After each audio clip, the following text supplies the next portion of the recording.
Hello दोस्तों, welcome to main point study. I hope आप सारे के सारे ठीक हो। तो आज हम बात करने वाले हैं सोशल साइंस के बारे में, समाज विज्ञान के बारे में। 15 तारीख को हमारा बोर्ड एग्जाम है, ठीक है। और उसमें हमें कैसे स्कोर करना है, डे वाइज हमें कैसे पढ़ना है, वो सारा का सारा मैं इस वीडियो में बताने वाला हूँ, ठीक है। और बिल्कुल 80 आउट ऑफ 80 का जुगाड़ करवा के दूंगा मैं आपको, ठीक है। और कोई बड़ी बात नहीं है, ये पिछली बार भी बच्चों के आए थे और इस बार है ना उससे ज्यादा बच्चों के 100 आउट ऑफ 100 आएंगे, 80 आउट ऑफ 80 आएंगे। 20 मार्क्स जो आपकी फाइल वगैरह है वो अलग है, बट 80 आउट ऑफ 80 आएंगे, ठीक है। उससे ज्यादा बच्चों के आएंगे, ओके। एक चीज मैं आपको बता दूं, देखो बच्चे, इस वीडियो के बाद आपको कोई दूसरी स्ट्रैटेजी की वीडियो देखने की जरूरत नहीं है।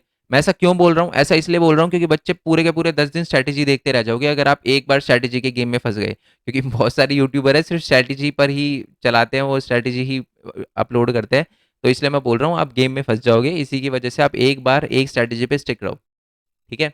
चलो, अब बात करते हैं कि हमें डे वाइज क्या पढ़ना है और कैसे पढ़ना है। देखो, सबसे पहले तो मैं आपको एक बात बता दूं कि हमारी चारों की चारों बुक है ना 20-20 मार्क्स की है। अब ये बात मैंने क्यों बताई, ये बात मैंने इसलिए बताई कि सबसे पहले आपको अपने मार्क्स सिक्योर करने हैं। तो आपको सबसे पहले क्या, अगर आपके पास 4 बुक है, आपको पता है कि मेरे को है ना 20 मार्क्स जो है वो बिल्कुल पक्के करने हैं, तो आप सबसे पहले कौन सी बुक उठाओगे? वो उठाओगे जो बहुत ही ज्यादा टफ है, या वो उठाओगे जो आपको पहले से आती है और जो ईजी लगती है? क्योंकि आपको तो मार्क्स सिक्योर करने हैं ना पहले। तो सबसे पहले आपको इकोनॉमिक्स उठानी चाहिए, बिल्कुल उठा, क्यों? क्योंकि देखो पता दिक्कत क्या होती है, बच्चे बिल्कुल एंड के टाइम में इकोनॉमिक्स करते हैं कि जी एंड में कर लेंगे, एंड में कर लेंगे, और बिल्कुल आखिरी दिन इकोनॉमिक्स करते हैं। और आखिरी दिन एक सिर्फ एक दिन इकोनॉमिक्स करने के बाद उनको लगता है कि यार इकोनॉमिक्स में से जो भी क्वेश्चन आएगा ना मैं इजीली कर लूंगा, अर्थशास्त्र में से जो भी क्वेश्चन आएगा मैं इजीली कर लूंगा। बोर्ड एग्जाम में बैठते हैं, इकोनॉमिक्स के अंदर से क्वेश्चन आता है, होता है इजी क्वेश्चन है, बट आपको नहीं आता क्योंकि आपने एक ही दिन इकोनॉमिक्स पढ़ी थी।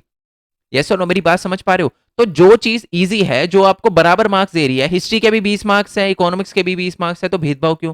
वो करो ना जो इजी लगता है पहले। तो इकोनॉमिक्स उठाओ सबसे पहले, उसके चैप्टर, अच्छा चैप्टर करने कैसे है वो भी सुन लो, ताकि बिल्कुल अच्छे से जो भी क्वेश्चन आए वो अच्छे से आप कर पाओ। सबसे पहले चैप्टर की वीडियो देखनी है, कॉन्सेप्ट अच्छे से पूरा का पूरा चैप्टर, क्योंकि कॉन्सेप्ट ही होता है पावर। तो कॉन्सेप्ट अच्छे से पूरा का पूरा चैप्टर अच्छे से क्लियर हो गया, उसके बाद उस चैप्टर के मोस्ट इंपॉर्टेंट क्वेश्चन करने हैं।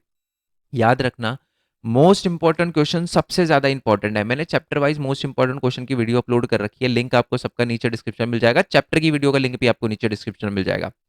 जो मैंने चैप्टर के मोस्ट इंपॉर्टेंट क्वेश्चन की वीडियो बनाई है ना, उसमें मैंने PYQs, ठीक है, पता नहीं कितने सारे क्वेश्चन पेपर लेकर बैठा था मैं, और उसमें से सारे के सारे ये वाला चैप्टर, ये वाला क्वेश्चन इस चैप्टर में से ऐसे अलग अलग करे हैं आपके लिए, ठीक है। और ये बहुत लंबी प्रोसेस थी, बट मैंने करा है ताकि आपके फुल मार्क्स आ पाए।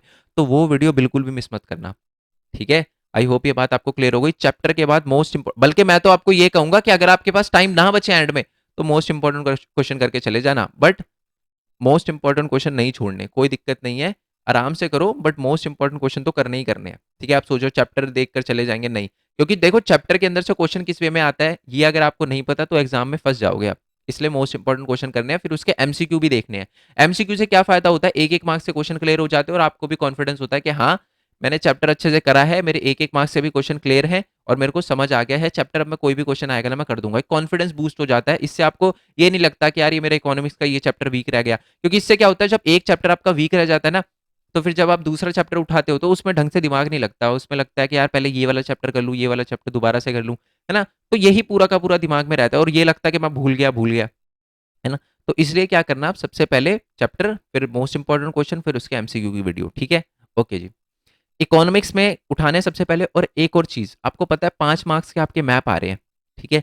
ये भी हम वही गलती करते हैं बिल्कुल एंड टाइम पे, एग्जाम से एक दिन पे, और इस बार मैप थोड़े से ज्यादा आ रहे हैं, ठीक है। इस बार हमारा जो चैप्टर नंबर 5 है, मिनरल एंड एनर्जी रिसोर्सेज, खनिज ऊर्जा एंड खनिज संसाधन जो है, खनिज और ऊर्जा संसाधन, उसके भी मैप आ रहे हैं और उसके मैप थोड़े से ज्यादा हैं, समझ रहे हो। तो हम क्या करेंगे, वही करेंगे, एग्जाम से एक दिन पहले मैप उठा के करेंगे, और फिर एग्जाम के अंदर मैप आ गया तो हम भूल जाएंगे कि जी कहाँ मार्क करना था, क्या चीज थी क्या नहीं थी। देखो मैप की भी एक खासियत है, अगर मैप को आपने रिवाइज नहीं करा, अच्छे से नहीं करा, तो एग्जाम, और मैप है भी बहुत सारे इस बार, तो इसलिए मैं बोलूंगा कि आज के दिन आपको इकोनॉमिक्स करनी है और आज के दिन आपको मैप वगैरह, मैप तो अच्छे से कर लेना है। मैप की वीडियो मैं बना चुका हूँ और कल मैंने लाइव ली थी, और ऑब्वियस सी बात है 50-60 बच्चे थे वहां पर लाइव। अब क्यों थे वो मेरे को पता है, क्योंकि बिल्कुल 4 तारीख को साइंस का एग्जाम खत्म हुआ था, तो मेरे को पता था शाम को जो है वो बहुत कम बच्चे मिलेंगे, बट मैंने फिर भी लाइव ली। क्यों? क्योंकि बेसिकली जो 50 बच्चे मेरे साथ रुके थे ना, मेरे को कंफर्म है उन 50 बच्चों में से 100 आउट ऑफ 100 वाले पक्का बच्चे हैं। क्यों?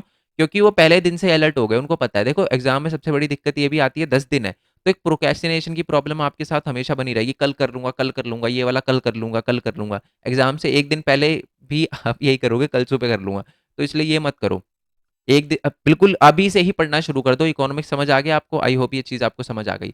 उसके बाद जब आपकी इकोनॉमिक्स खत्म हो जाए, पहली बात तो इकोनॉमिक्स पूरी खत्म मत करो। मेरे कहने का मतलब ये है कि इकोनॉमिक्स के साथ और दूसरे सब्जेक्ट भी उठाते हुए चलो। नहीं तो आप क्या करोगे, अगर इकोनॉमिक्स के सारे चैप्टर एकदम से आपने खत्म कर लिए सारे, फिर एंड के दिन आप रिवाइज करोगे तो वही बात हो जाएगी, बहुत सारी चीज़ें आप भूल जाओगे।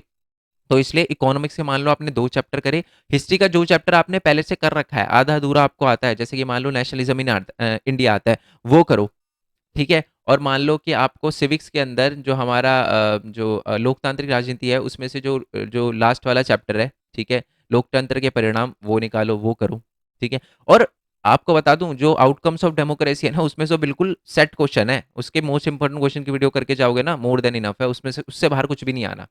ठीक है? तो मेरी मेरी बात कहने का मतलब आप समझ पा रहे हो ना? सबसे पहले आपको वो चैप्टर करने हैं जो आपके आधे-अधूरे हो रखे हैं और जो ईज़ी लगते हैं आपको।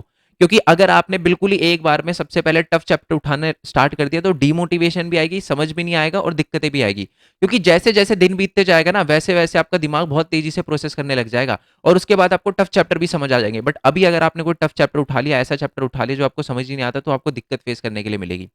समझ रहे हो? तो सबसे पहले इकोनॉमिक्स उठाओ, इकोनॉमिक्स के साथ आपका सिविक्स का, जियो का, है ना? और हिस्ट्री का जो चैप्टर आपको ठीक-ठाक आता है ना, पहले उसको स्ट्रॉन्ग करो। उसके मोस्ट इम्पोर्टेंट क्वेश्चन, उसके चैप्टर की वीडियो, उसके एमसीक्यू की वीडियो वो देखो, ठीक है? और है ना, इन 10 तारीख तक है ना, जितने भी चैप्टर आपके हो सके वो करो पहले तो। याद रखना 10 तारीख से पहले जो चैप्टर आपके बिल्कुल अच्छे से हो सके वो करो। उसके बाद 11, 12, 13 को आपको क्या करना है, ये उन चैप्टर को, या मान लो आपके 1-2 चैप्टर रह जाए तो उन चैप्टर को अच्छे से करना है। समझ रहे हो? तो 10 दिन तक जो आपको कच्चा पक्का जो भी याद है ना, उसको बहुत अच्छे से निपटा लो। मैं तो ये भी कह रहा हूँ 10 दिन, मतलब सॉरी 5 दिन यानी 10 तारीख तक जो भी चैप्टर आपके कच्चे पक्के हो रखे हैं उनको कर लो, इकोनॉमिक्स कंप्लीट कर लो। हिस्ट्री का भी मेरे को पता है, जो चैप्टर नंबर 3 है और जो चैप्टर नंबर 4 है, ठीक है? उसमें पक्का बच्चों को दिक्कत आएगी, तो वो आप बाद के लिए छोड़ दो। बाद के लिए मतलब कब के लिए छोड़ दो? आप 8 को, 9 को, 10 को, इन 3 दिन में कर लो, बट उससे पहले सारे चैप्टर निपटा लो आप। यस और नो? आई होप ये बात आपको क्लियर हो गई। पहले ईज़ी-ईज़ी करो, अपने मार्क्स पक्के करो, मैथ के मार्क्स पक्के करो, एमसीक्यू को प्रैक्टिस करो क्योंकि एमसीक्यू भी 20 मार्क्स की आ रही है।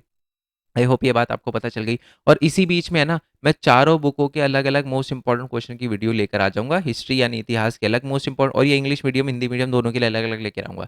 हिस्ट्री के मोस्ट इंपोर्टेंट क्वेश्चन की अलग वीडियो, जियो के अलग वीडियो, सिविक्स के अलग वीडियो और इकोनॉमिक्स की अलग वीडियो। टेंशन लेने की आपको ज़रूरत नहीं है, ठीक है? और ये कब आपको देखनी है? जब आप मान लो इकोनॉमिक्स के चारों चैप्टर आपने क्लियर कर लिया, फिर इकोनॉमिक्स की वीडियो देखो आप। इससे क्या होगा कि आपको पता लगेगा कि हाँ यार, ये वाले क्वेश्चन तो मेरे को पहले से आते हैं, तो और कॉन्फिडेंस बूस्ट होगा, ठीक है? और मैं सैंपल पेपर वगैरह भी अपलोड करूँगा, वो आपको बिल्कुल जब आपका एग्ज़ाम खत्म हो जाए ना, वैसे तो डेली अपलोड कर रहा हूँ, तो डेली देखोगे तो ज़्यादा अच्छा रहेगा, चीज़ें अच्छे से क्लियर होती रहेगी, ओके? आई होप ये बात आपको क्लियर हो गई हो कि डेली सैंपल पेपर, एक सैंपल पेपर मार लेना, क्योंकि आपने वैसे भी प्री बोर्ड दिया है, तो आपको थोड़ा बहुत अच्छे से क्लियर भी होगा, फर्स्ट टर्म का भी थोड़ा बहुत आपने पढ़ रखा होगा, ठीक है जी? आई होप ये बात आपको क्लियर हो गई हो। और बाकी मैं ना डेली 50 एमसीक्यू का लाइव लूँगा, भरत कुमार खोरवाल वाले चैनल पे, डेली रात को लाइव। कल भी रात को लाइव लिया था, इस वाले चैनल पे नहीं लिया था मैंने, भरत कुमार खोरवाल वाले चैनल पे लिया था, उसका लिंक नीचे डिस्क्रिप्शन में है, स्क्रीन पे आपको दिख रहा होगा, उस वाले चैनल पे चले जाना, ठीक है? और मैं डेली लाइव लूँगा 8 बजे, करेक्ट 8 बजे वहाँ पर पहुँच जाना, एमसीक्यू का टेस्ट होगा वहाँ पर, ठीक है जी? पता भी तो चले मेरे को कि कितना बच्चों को आता है, कितना नहीं आता। कल भी देखो, जब मैंने स्टार्ट करी थी ना मैप की लाइव, बच्चों को कुछ भी नहीं आ रहा था, बट जब वीडियो खत्म करने पे आए, मैक्सिमम बच्चों के आंसर सारे सही थे। समझ रहे हो? तो यही तो अपने को करना है, सीखना ही तो है। ठीक है जी? आई होप ये बात आपको क्लियर हो गई हो, अच्छे से सारी की सारी चीज़ें क्लियर हो गई हो। एक छोटी-सी रिक्वेस्ट है, प्रोक्रेस्टिनेशन मत करना, कल करूँगा ये मत करना, आज से करो, अभी से करो। मैप करो, और इकोनॉमिक्स करना अपना शुरू कर दो बिना टेंशन के, ठीक है? जितने भी सोर्स है, मोस्ट इंपोर्टेंट क्वेश्चन, चैप्टर की वीडियो, एमसीक्यू का, सबका लिंक आपको नीचे डिस्क्रिप्शन में दे रखा है।